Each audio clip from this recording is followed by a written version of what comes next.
First of all, let me invite Director General, Radio Department for Ministry of Internal Affairs and Communication, MIC, Mr. Naohiko Ogihara, to open up the session for us. So please welcome Mr. Ogihara with a big round of applause.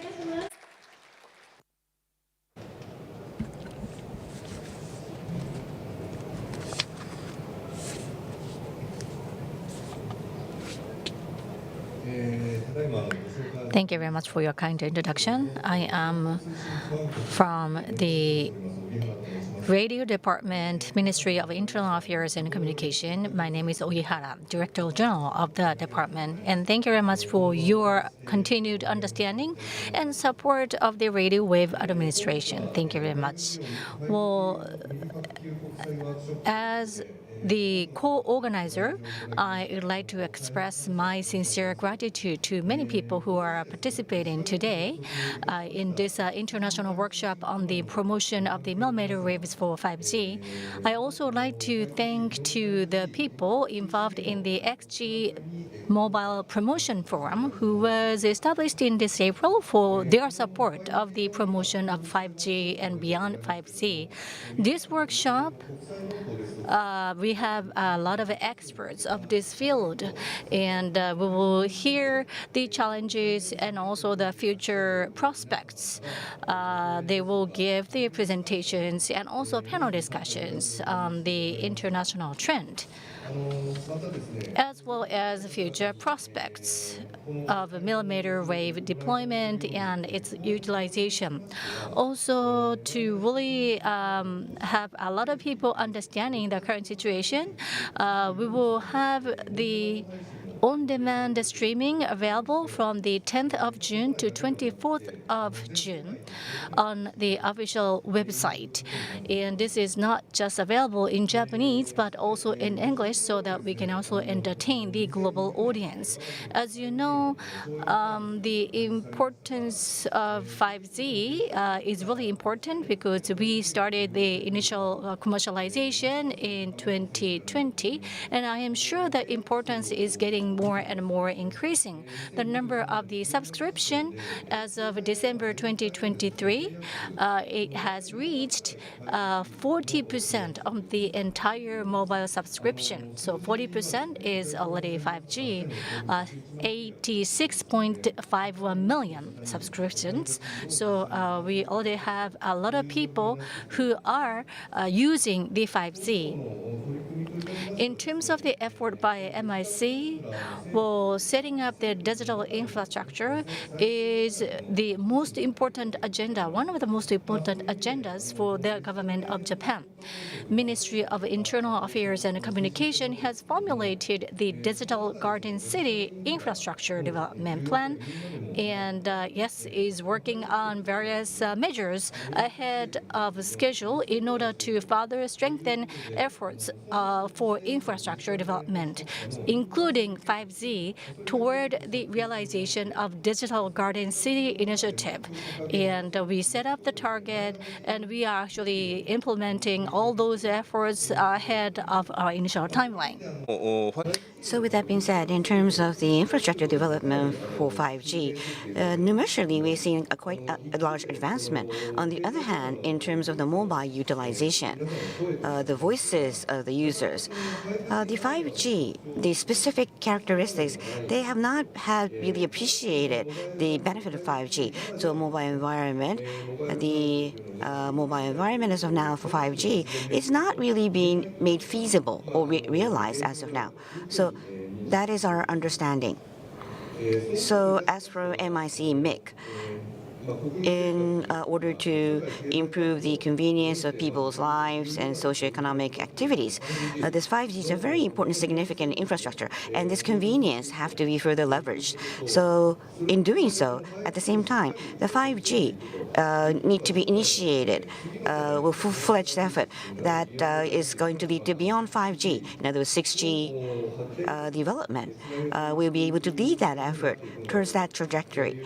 So that is our thought. And with that being said, the sub-6 on top of that, high speed at the same time, low latency. The 5G specific characteristics, the outstanding feature, I would say, is something that we need to have a milliwave, of course, spectrum fully utilized is going to be most important, and that is our feeling. So at MIC last year in November, we have a roundtable initiative for the expansion of the digital business, the title Radio Wave Policy Roundtable for Expansion of Digital Business. So the sub-6 or utilizing milliwave, the 5G infrastructure, how it needs to be developed. We need to accelerate this effort. And the new target setup and in terms of specific measures and the content, how we will be able to realize in attaining that goal, how sub-6 and millimeter waves will be able to be realized to share the benefit for the people around these people is something that we are doing in a quite large spectrum of effort. In terms of millimeter wave utilization, as a mobile, of course, telecommunication system to utilize that, there are, of course, technical difficulties.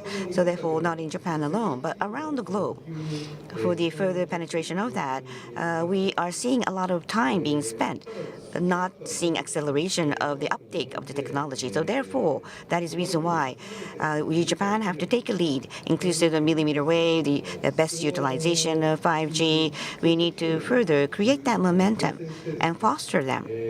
So the actual 5G business and its evolution of that will be able to lead to the actual business commercialization of that.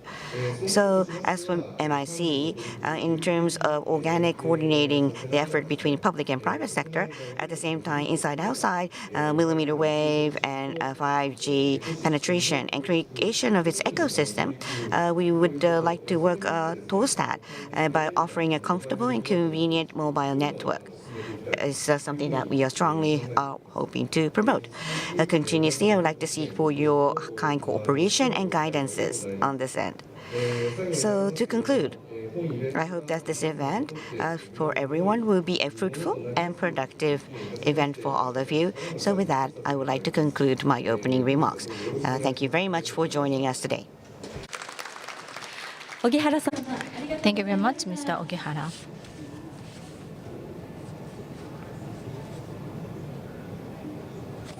So now, we would like to start the presentations. First, from MIC, Director of New Generation Mobile Communications Office, Mr. Takanori Masuko, talking about the Japan's government policy and promotion of millimeter wave. So please give him a big round of applause. Masuko-san, please, the floor is yours.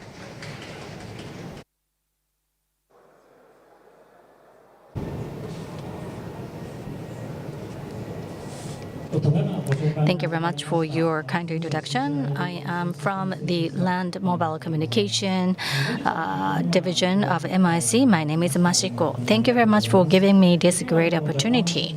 Well, yes, I am going to talk about Japan's government policy and promotion on millimeter wave. Well, yes, millimeter wave promotion, which MIC is working on, that's something which I'd like to introduce with you. This is the agenda items for today. I have 3 topics to cover. The first one is 5G service and policies. Number 2 is deployment of local 5G. And the third is toward beyond 5G, meaning that toward 6G. So first, let me talk about the 5G services and policies. Well, I'm sure that you are all aware that mobile communication, maybe once in every 10 years, we have a new generation. And the current 5G service, which is a pre-commercial service, already started in 2019. But in 2020, we have the commercial service available. So toward 2030, yes, this is really a cutting-edge technology, and this is something which we are going to do until 2030. So 5G started in 2020, and in terms of the area coverage, well, as you see on the right top, well, Well, in terms of the population, it's about 95%. So the population coverage is 95%. Our target is 2030. 99% is our target number. And that is the target in the policy. And this is a carrier 5G, meaning that yes, you are using 5G on your mobile devices.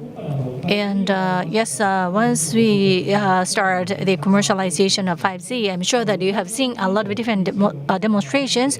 We also have the local 5G. So that's another element. Well, in other countries, this is called as private 5G. But yes, 5G can be used as a private proprietary network. And this is also institutionalizing here in Japan as well. I am going to touch upon this at a later stage.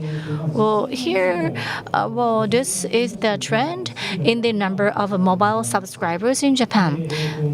Well, the Japanese mobile subscribers is quite many, maybe 2 times as many as the population of Japan.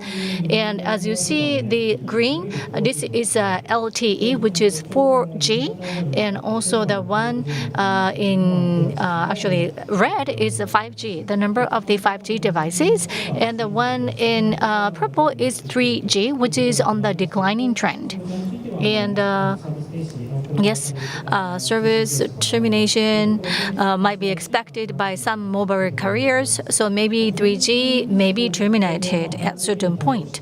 So now the subscription of 5G is on the steady growth. In 2023, December, 86 million subscribers or subscription is available. Well, yes, mostly you are using 5G on smartphones, but I think many people are already using 5G-enabled devices.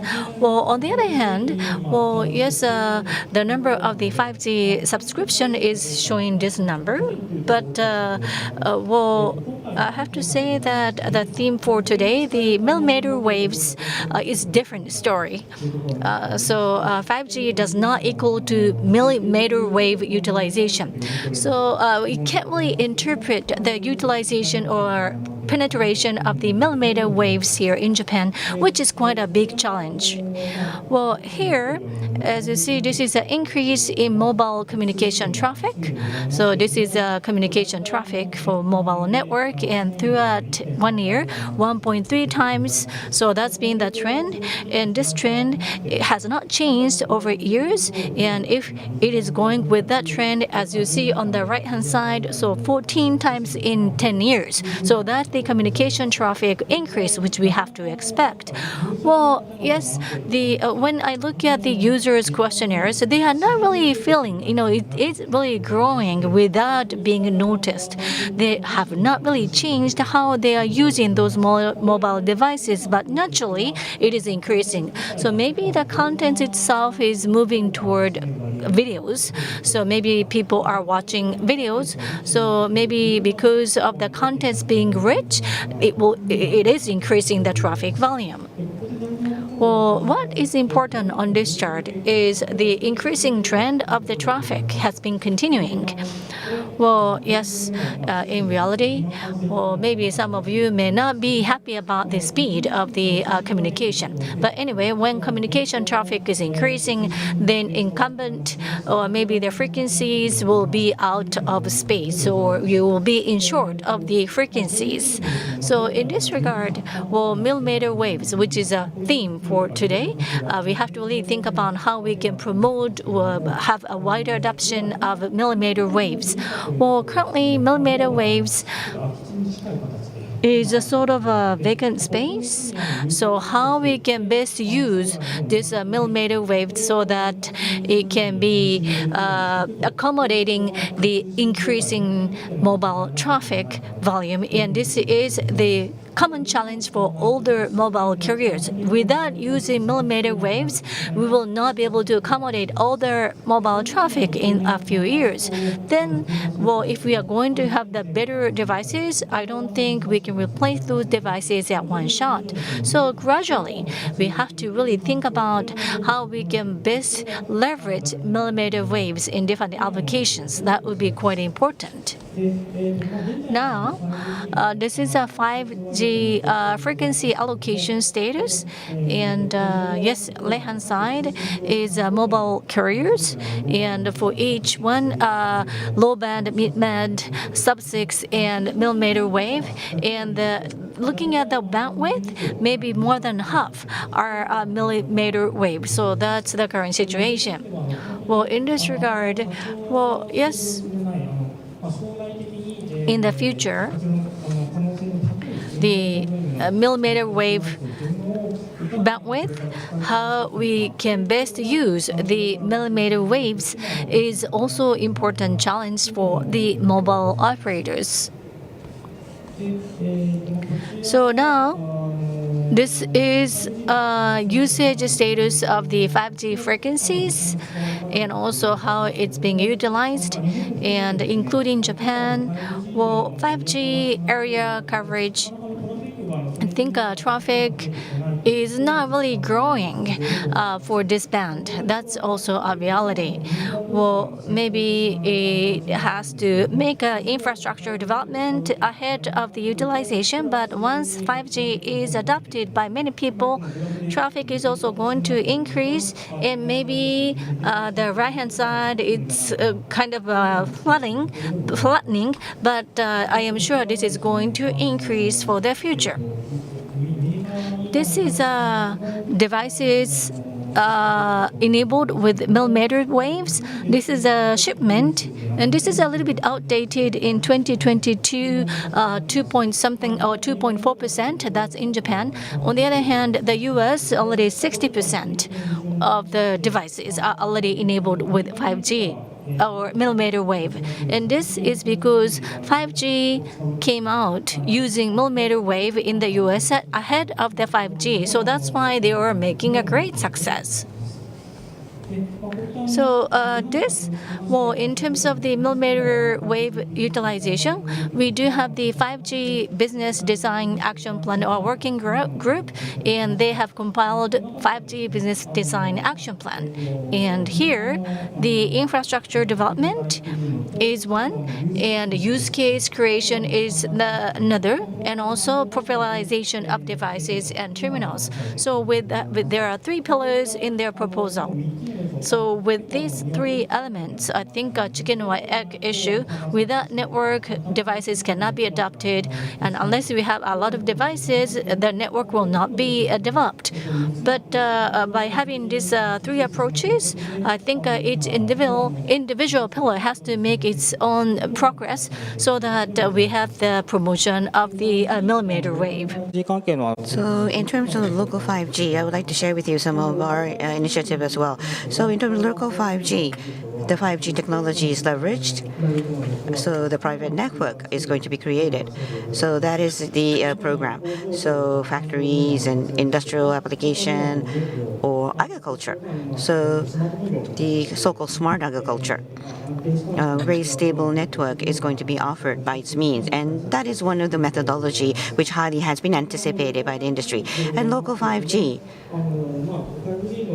well, 5G, one of the biggest characteristics is multiple connection and low latency and very high speed. So depending on each of the needs, they will be able to customize them. So that is one of the other characteristics. And alongside with that, what you like to utilize, how you'd like to utilize. Alongside with that, you'll be able to establish a parameter in establishing the network, and that's another characteristic of its own.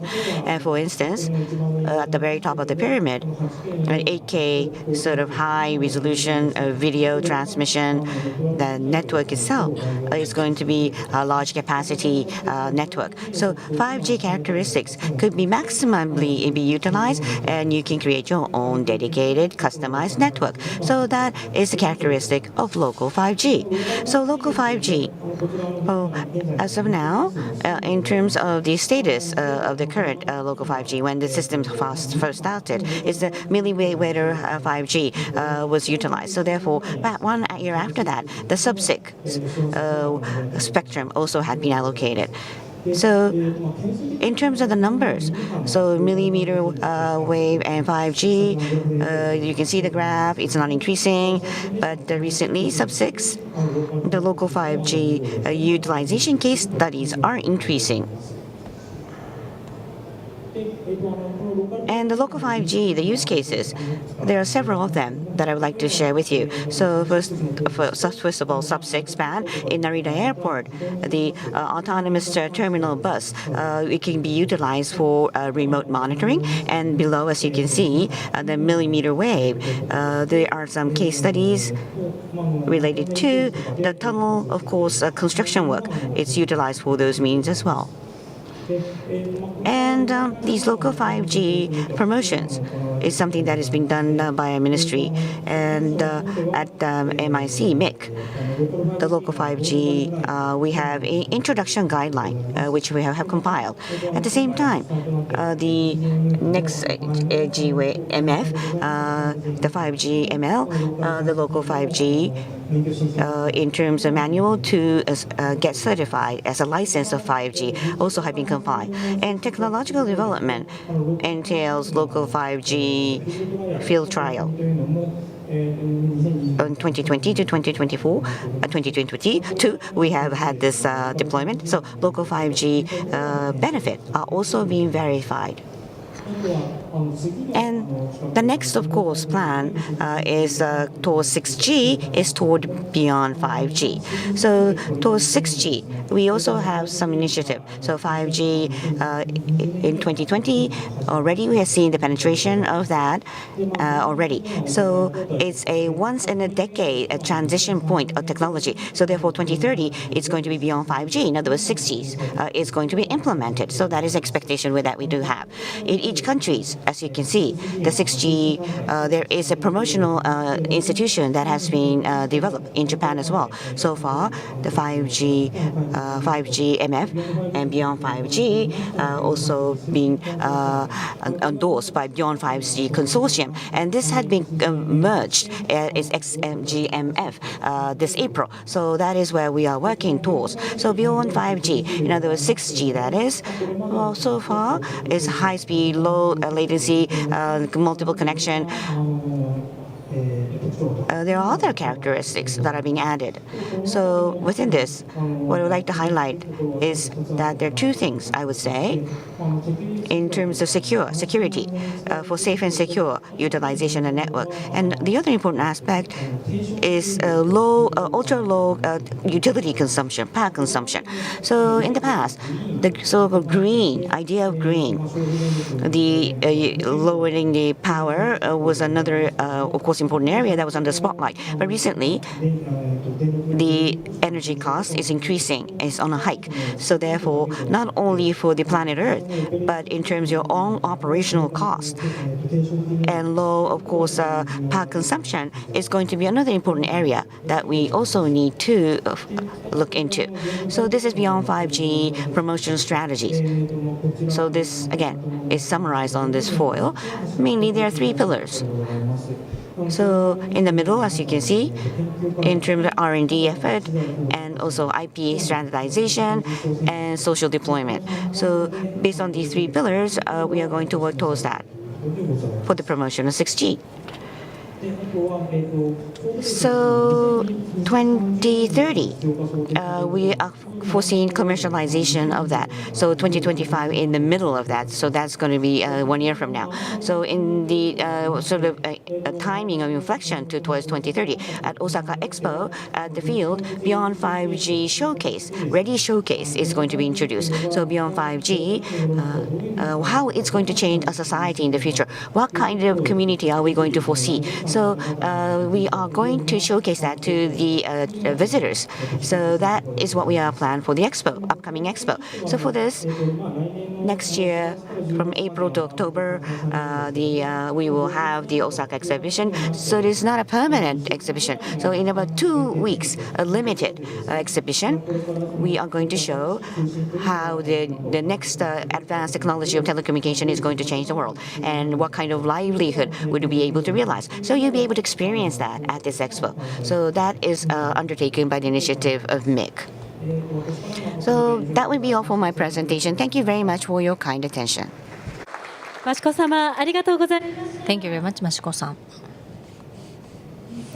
So moving on to the next presentation from Qualcomm, Senior Director Technology, Sam Guirguis. He will be making a presentation titled Global Status on 5G Millimeter Wave Deployment. He will be giving the presentation online. Please give him a big round of applause.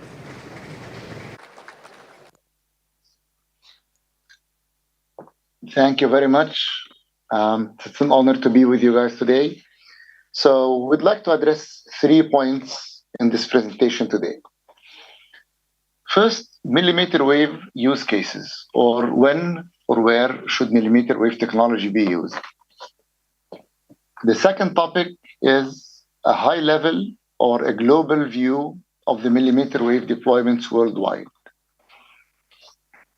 Following that, we will zoom into the biggest markets in millimeter wave, which is the United States, Europe, China, and India. My understanding is Japan deployment in millimeter wave has been covered in other presentations, so we are not discussing the Japan millimeter wave status today. And then at the end, we'll wrap up with a summary. So when or where millimeter wave can be deployed or should be deployed?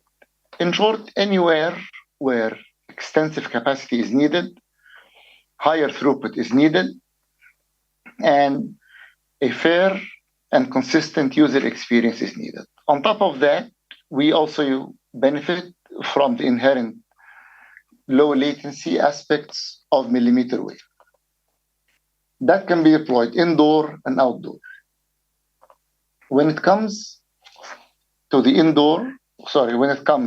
highest capacity, in general, we deploy it where there is a higher number of users in a limited space.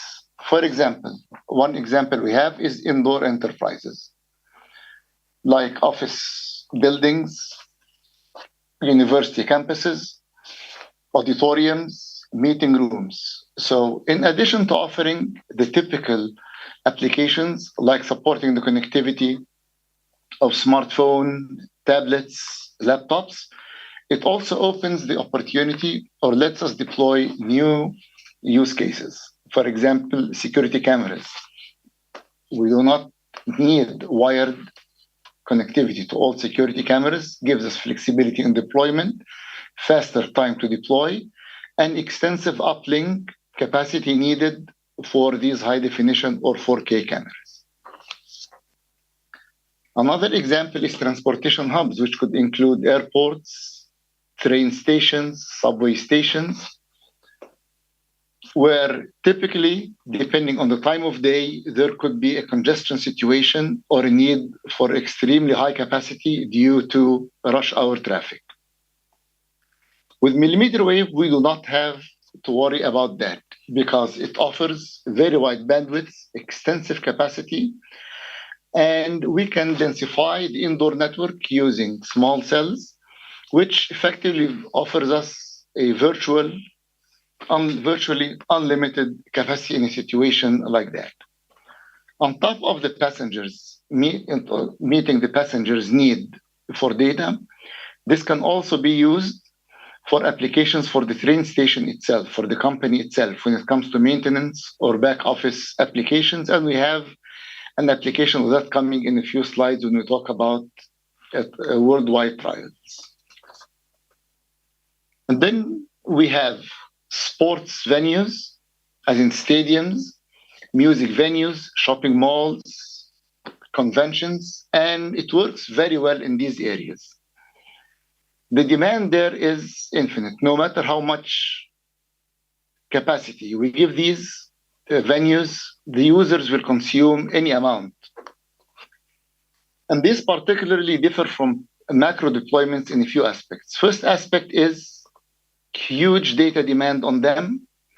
The second aspect is a significant amount of uplink traffic, almost half and half. Deploying it in these venues will help us in a few things. First thing it will help us with is meeting the user experience, and it also opens up new wave of applications that are available, the technology is available today, but the need for higher capacity is necessary or is a must to deploy them, like XR and VR applications in stadiums.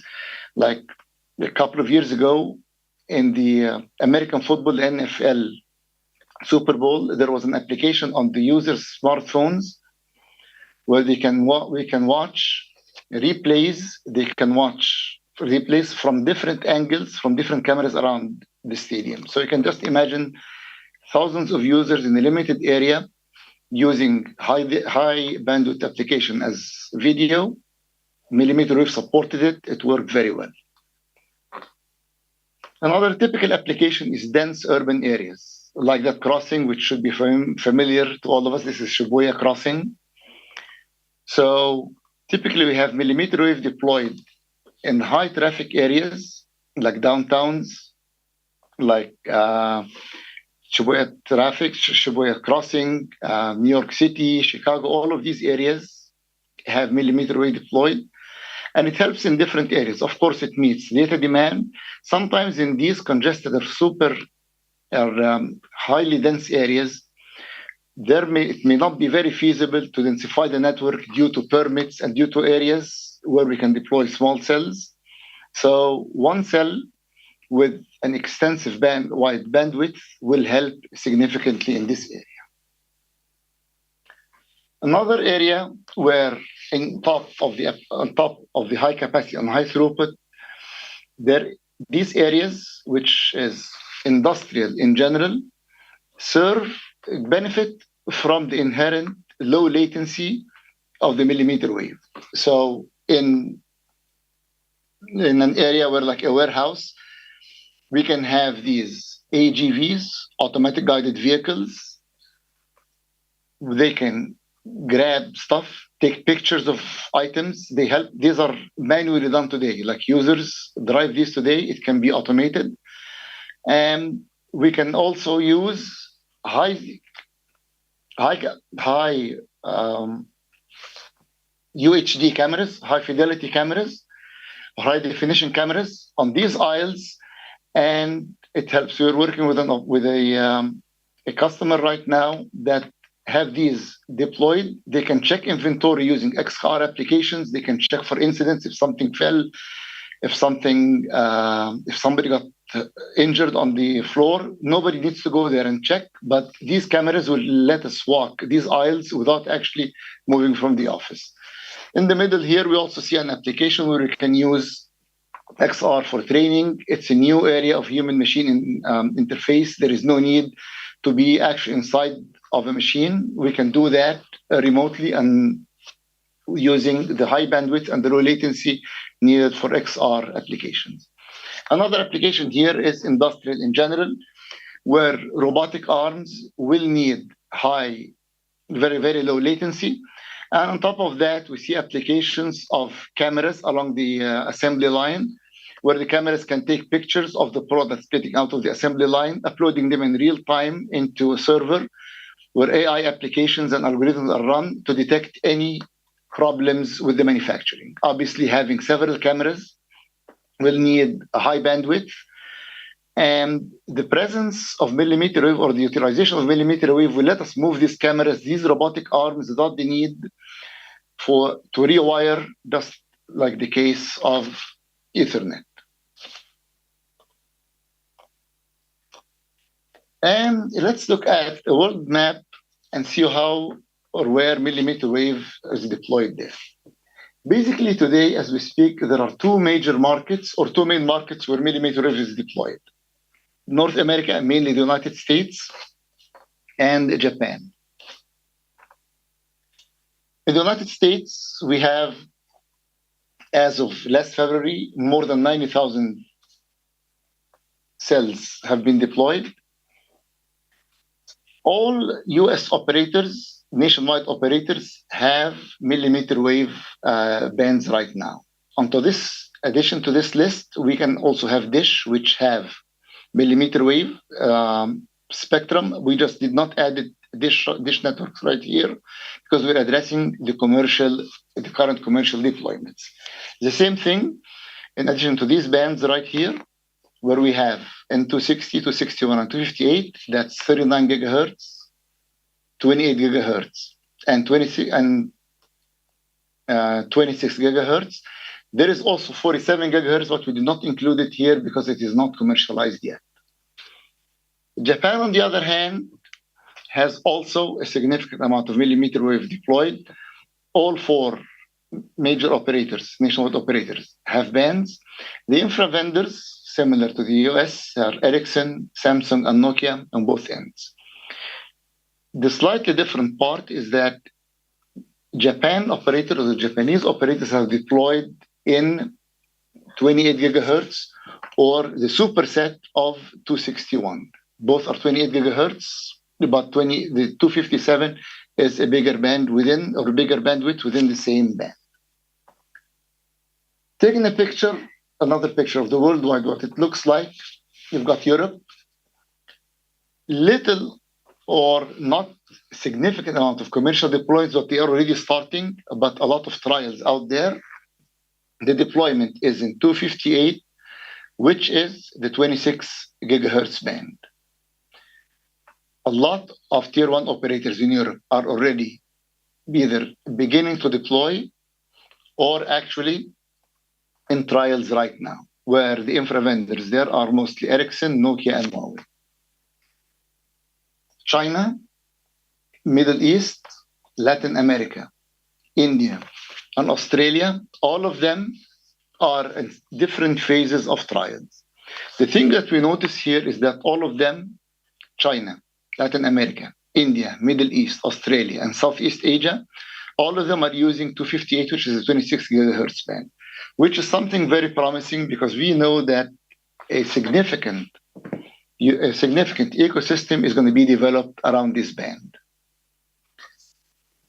As far as the 28 gigahertz that is used within the Japanese operators, it's also used in India and in Latin America. So that is another ecosystem that is being developed. 260 and 261, which is the 39 gigahertz and 28 gigahertz that are used by US operators, are currently used solely here or mostly here, but the US is big enough market to develop its own ecosystem. Taking a deeper look at the operators, looking at North America, so we said there are more than 90,000 sites already commercially available today as we speak.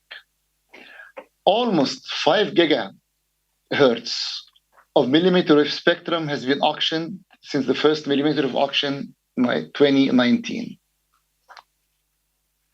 And on the right-hand side right here, we see what these came from. So we've got 258, that is the 26 gigahertz, 39 gigahertz, or commercially known as 39 gigahertz, 261 commercially known as the 28 gigahertz, and the 47 gigahertz is right here.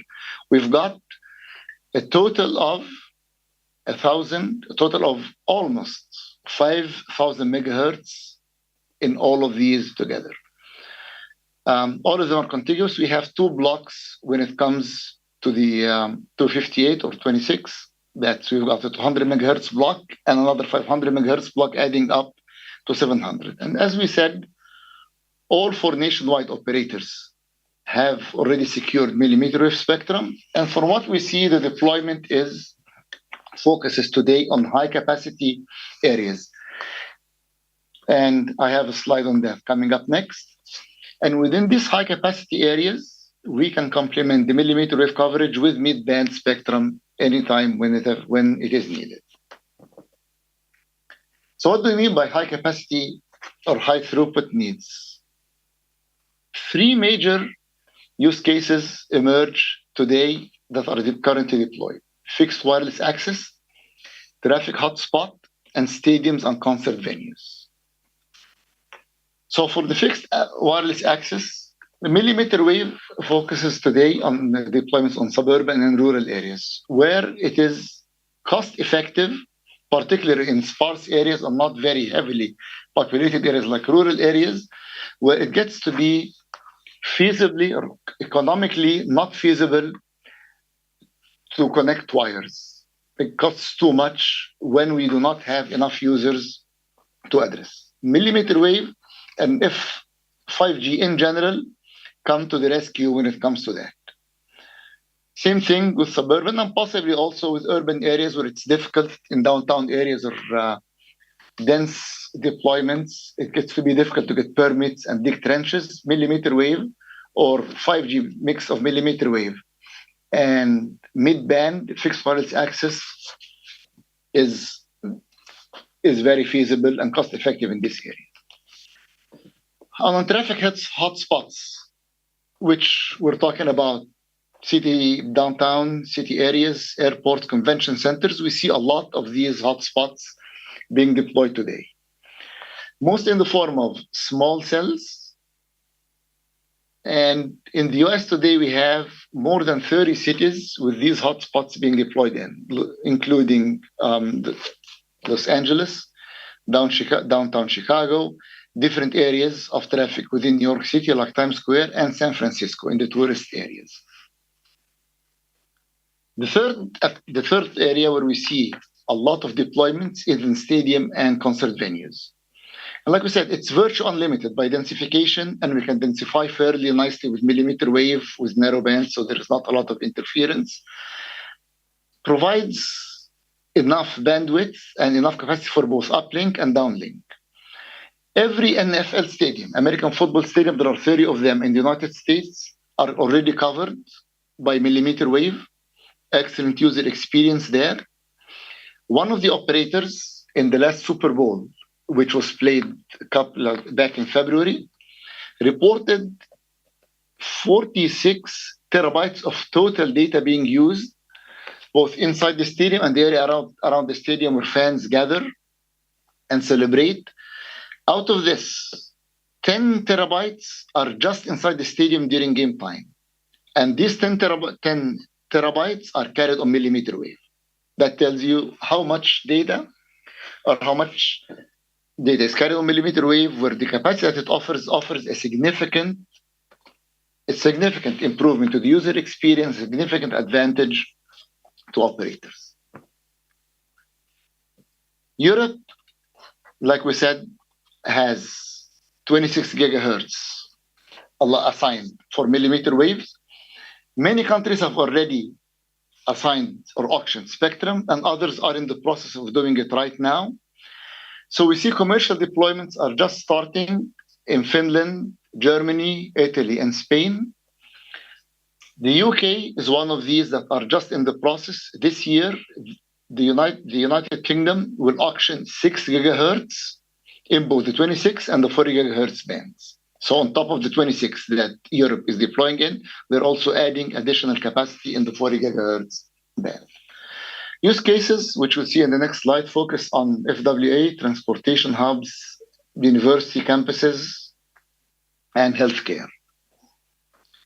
So, like the US, there is some operators have already started offering FWA, not nationwide yet, but the deployments have already started.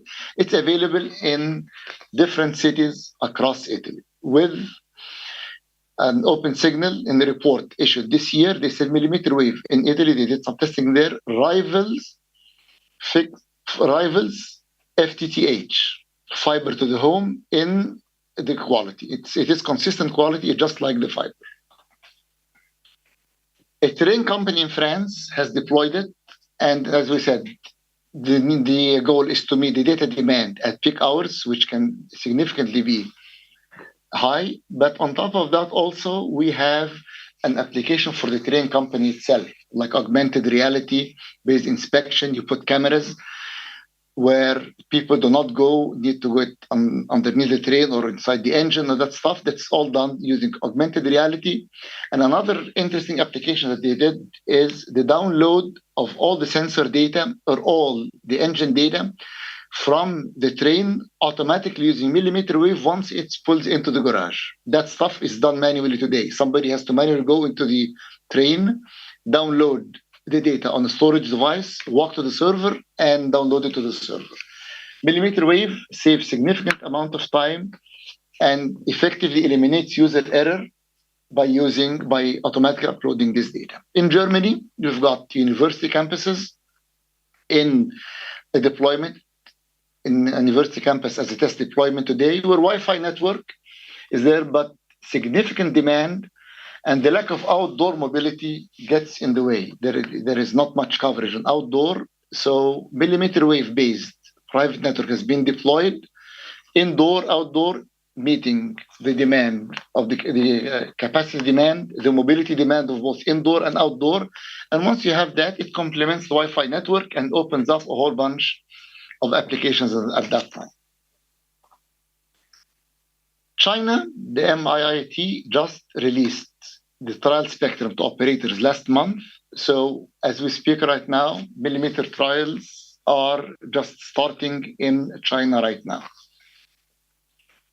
India, band 26 has been also auctioned in 2022. The main application is fixed wireless access.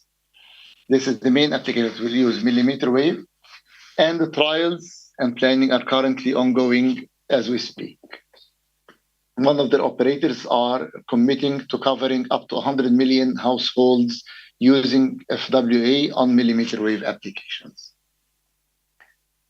So to summarize, millimeter wave commercial deployments, the actual real commercial deployments are both US and Japan, where the focus today is in fixed wireless access and hotspots in general, being downtown areas, being convention centers, shopping centers, or stadiums. Europe, the millimeter wave are currently ongoing, and there are some limited commercial deployments, as you said, particularly in FWA. In China, millimeter wave has been released licenses this year. So they just had them, and the planning or the planned deployments are ongoing right now. India had it for 2 years so far, and trials are ongoing with focus on fixed wireless access. And that will be the end of it. Happy to take any questions if there are any.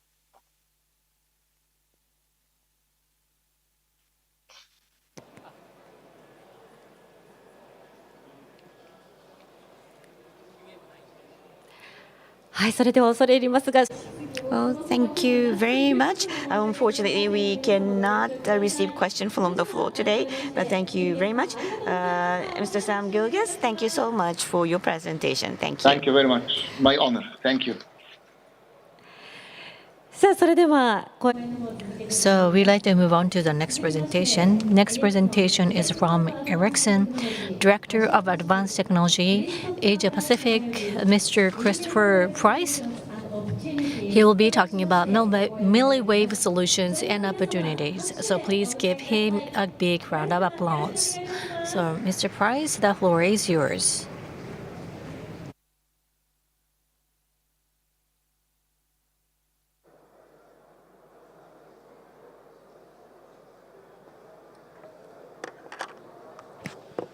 Good afternoon. My name is Christopher Price. It's my pleasure to be here. Thank you for the invitation and opportunity to come and speak about millimeter wave technologies in 5G. I'd like to start by talking a little bit about 5G because millimeter wave doesn't exist on its own. 5G is the family of technologies that we need to use in order to apply 5G.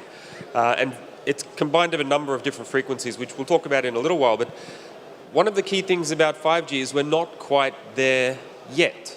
When we talk about 5G, when we experience that in our mind, or at least when I experience that in my mind, I think of enterprise engagement, I think of ubiquitous connectivity with security, with different solutions in place for different types of technologies. I'm thinking very much of enterprise engagement. I'm thinking very much of differentiated services. And I'm thinking very much of what you get with a 5G standalone network. And so when I think of 5G and coverage for 5G, I think of what is the standalone coverage for 5G and where are we on that journey? Because it is a key enabler for us to be able to drive forward and leverage technologies like millimeter wave, which are not as strong a mobility technology as they are a connectivity technology. And it's important to sort of understand the difference and figure out how we need to build networks moving forwards compared to how we have traditionally done that. Planning when it comes to deploying millimeter wave is very different. When I was planning a 3G network, I drew circles on a map and I made sure that they overlapped and I had my coverage map. With millimeter wave, I have to think about what is able to see the antenna, and I have to be very directional in how I deploy it, and I have to consider where I'm deploying it and why I'm deploying it. In the previous presentation, we got some information around different ways this is being done, and I'll elaborate on many of the same topics and also talk about some other countries where we see millimeter wave being deployed. So I'd like to start with leveraging the potential of 5G millimeter wave. We expect by 2029 that the amount of data in the network will have increased 4 times. So there'll be 4 times as much data as there is today. A good portion of that will be on fixed wireless access technology. The majority of that will be on 5G standalone technologies, and some portion of that will be on legacy technologies such as 4G and others. What we get and what supports that for us is 10 times more spectrum with millimeter wave. We allocate millimeter wave blocks in gigabit blocks, which is a significant increase over what we see in other technologies. We have a massive leap in capacity, and that creates the opportunity for new revenue cases. But again, it doesn't occur on its own. It's important to understand what we call the spectrum cake. We have the low band spectrum, which is what we refer to, or what I refer to as the everywhere spectrum. It penetrates, and you can get access to that from indoors and even underground at times. You have the mid-band FDD, which is also very good coverage, and mid-band TDD, which allows us to then do things like MIMO antennas, so we can do beamforming. We can significantly increase the amount of throughput. This is the short-term opportunity for 5G networks, but it still only carries us so far. Then you have millimeter wave, and millimeter wave really does create a significant impact in the throughput and capabilities that we have in the network. We see trials occurring on millimeter wave where I will have a device walking around a room and I will create a gigabit connection back to a base station. And you might ask, what am I going to use the gigabit connection for? Well, video is one good idea. Other good ideas is telemetry and automation functions. There's a number of interesting use cases where we've traditionally used cables that you can start to apply with a millimeter wave type deployment. The millimeter wave ecosystem is critical for us. We have a good deployment of millimeter wave in Japan. What we lack is a strong amount of devices. There's an example in Australia where we have millimeter wave deployed there. There's a lady from America, Taylor Swift. She had a concert in one of our big stadiums in Australia. So 100 and something thousand people went to this concert, and they were all trying to take videos and they were all trying to send pictures as they do at the concerts. And it turns out that the CEO of Telstra in Australia is also a fan of Taylor Swift, and she went to the concert. And while everyone with their traditional phones was having trouble even getting a connection, she was getting gigabit connectivity to her phone because she happened to have that one phone that has millimeter wave capability. And so she was doing high-def video in the middle of the concert and streaming that back to her account where everyone else was suffering because she had access to the technology that enabled that, whereas others were caught in a mid-band type environment.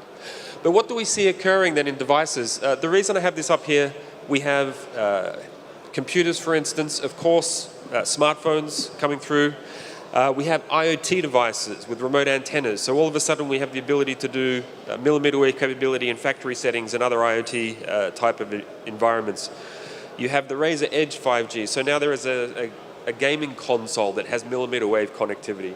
FWA, of course, is a very big opportunity for millimeter wave.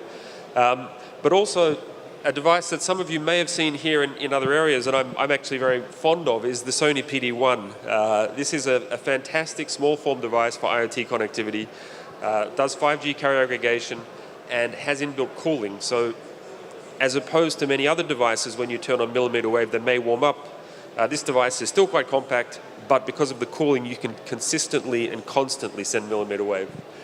So it's a fantastic device. I think it's around somewhere.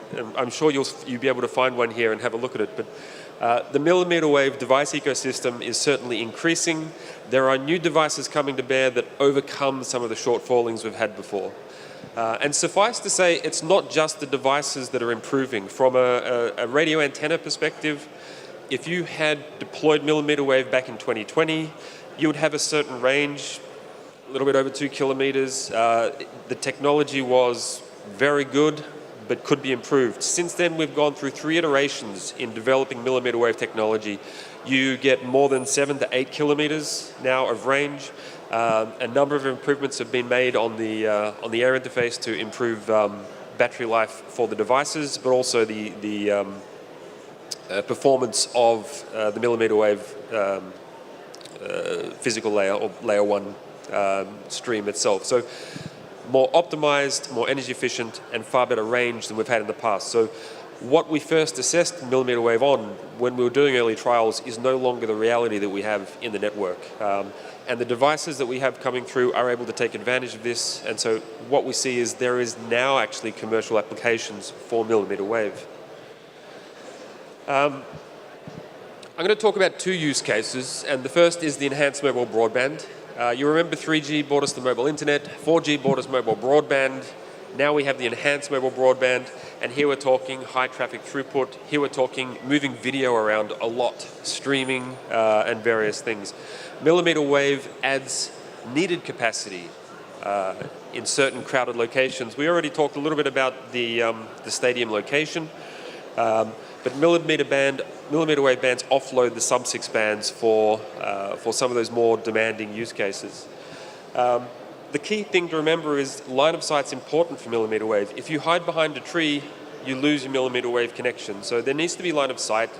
So the deployment can't necessarily be at a low form. It needs to be up in a roof area so it can access the devices. And the other thing to remember is adding millimeter wave isn't just about improving millimeter wave device connectivity. If all of a sudden my millimeter wave enabled devices are offloading on millimeter wave, I have a lot more midband available for the devices that can't access millimeter wave. So the entire ecosystem and the entire user experience for my subscribers improves significantly by deploying millimeter wave in areas of dense network. And the other thing you can do, which is done in the US, for instance, is large data session enablement. Millimeter wave is used for large data sessions. It's not used for checking a web page. It's used for moving video around or moving large files. Devices can be tuned as to when to use it in order that it's not constantly flicking on and off. And the experience then for the user and the battery life for the devices can be improved. So we see a lot of improvement in the usability of millimeter wave. We see a lot of improvement in the network usability and experience when millimeter wave is added to midband and low band. Carrier aggregation is key, and coverage is also key. We already talked about the football, but I did want to mention Verizon used millimeter wave in every NFL stadium. So 30 stadiums across America. At any given game, there is more than a terabit of data being sent around. A lot of video uplinks, a lot of, as they say, replays being done on site. The user experience and the added value of attending and using a Verizon network at the NFL can't be understated. It's a real draw for their consumers, and it's a real experience for the people at the show. What we know is that for the more than 1 terabit that's used, that is consumed at each event, it is a high percentage of that running over millimeter wave. It's not a small percent, a good portion of network traffic, because a good proportion of what is driving that are those high data activities like video downloads and video uploads. So millimeter wave is extremely good in environments like this. It's a proven technology. It works exceedingly well, and there are devices that are available, not in every market. And I think that's something that we really need to consider, is how do we create market pressure to bring more of those devices to Japan. As you saw on the previous graph, I'm not sure what date it was, but there was only one device available in Australia. I think that's improved now, but in Japan you still have some devices which are not millimeter wave enabled. I think if the user experience for a millimeter wave enabled device was significantly better than a sub-6 only device, then more devices will come and more opportunity to leverage millimeter wave would occur in the local ecosystem. To talk a little bit about millimeter wave in Australia, we have two maps here. One is the map of downtown Sydney and one is the map of downtown Melbourne. And here you can see where millimeter wave antennas are deployed. And we get this from the ACMA register in Australia. What's interesting is the targeted deployment that has been applied in each of the cities to make sure that where there is a high density of people or where there is a great line of sight, that the millimeter wave radios are deployed. If you look at Melbourne, in the bottom right corner, there is the MCG, that's the large sporting event stadium. It has a ring of Telstra millimeter wave antenna in it. And that serves not just the local community going in, but also serves anyone doing any enterprise-based millimeter wave deployment. What you can also see, and I'll move into this shortly, is NBN have started to deploy an N257, so the same frequencies as in Japan. They have a gigabit and they're using that for fixed wireless access technology. Telstra use it for general mobility and general mobile broadband, as well as fixed wireless access. Optus is a pure fixed wireless access play. And fixed wireless access is the other topic I wanted to touch on in my talk. The other use case where we see a lot of value. Verizon, very early out with millimeter wave and very early out with fixed wireless access. They have mid-band and millimeter wave now. They started with millimeter wave and have built out their mid-band since. It's an excellent asset for them to create the opportunity for fixed wireless access solutions across the country. USCC also does mid-band for regional fixed wireless access and millimeter wave added to mid-band for more dense urban areas. And NBN in Australia, NBN is responsible for the national fixed network. So they run optical everywhere, but where they can't run optical or where it's not feasible to run optical, they use fixed wireless access. And so what we see is that there is, in general, a global focus to explore millimeter wave fixed wireless access. Once you have fixed wireless access deployed for millimeter wave, it creates the opportunity then to explore other use cases. Just because it's deployed for fixed wireless access doesn't mean that people can't roam onto it with a millimeter wave enabled device. Or you can't use, for instance, the PDT device from Sony to do video production in that region. The opportunities of having the capability there should be leveraged by more than just one use case. But fixed wireless access is easy to monetize, creates a stable deployment, isn't a mobility-based solution, and so it's very simple for us to pick up millimeter wave and work with it. On the device side for fixed wireless access, 5G-capable fixed wireless access CPE shipments increase around about 100%, so they're doubling each year, roughly. Most of those are, well, I should say, a good portion of those are 5G now. Of course, 4G is still the incumbent technology, but from a 5G perspective, in the year 2023, it was almost half which was shipping 5G enabled. And in the year 2023, around about 10% of those were millimeter wave capable devices. So what we see is the increase in millimeter wave is doubling year over year. So there is more and more millimeter wave shipping for fixed wireless access, and 5G is quickly overtaking 4G as an incumbent technology. So for that last mile, for that opportunity to deploy into a domestic environment, into a household environment or an office environment, millimeter wave is certainly growing in its application and also in the availability of devices that you can use. What's important to note, it's not only broadband companies that leverage fixed wireless access. For instance, it's quite possible that where an operator has a millimeter wave capability, they can begin to offer a fixed wireless access service in that region. And what we have seen is that it can often be cheaper even where existing infrastructure is in place, it can often be cheaper for an operator to provide a fixed wireless access service than to have that existing infrastructure brought to bear into that same house. The cost point can be significantly lower. Not that we see that as a main market driver, it's just an interesting observation. Where we see, of course, fixed wireless access being the most reliable and resilient is in the case of something like an NBN. So NBN, as I mentioned, takes care of fixed infrastructure across Australia, but also uses fixed wireless access for rural. Around about almost 700,000 premises across Australia are covered by NBN's fixed wireless access. That has been based on mid-band, and they've been offering 12 meg downlink, 1 meg uplink, or 25 meg downlink, 2 meg uplink, 25 meg downlink, 5 meg uplink. With millimeter wave, they plan to offer 250, so 200 downlink, 50 uplink. So the significant boost in throughput when they bring millimeter wave into the equation allows them not just to handle residential, but also to start to target small business and enterprise, where the demands for data are much higher.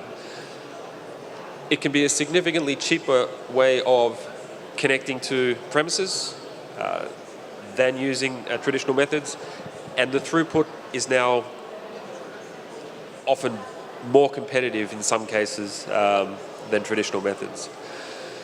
I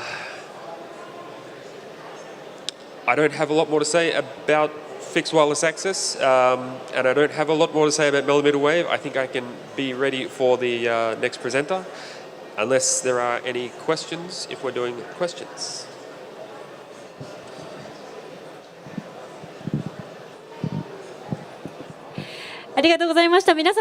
Thank you very much. Please give a big round of applause. Thank you so much for your presentation, Mr. Price. Mr. Price, thank you for your presentation once again.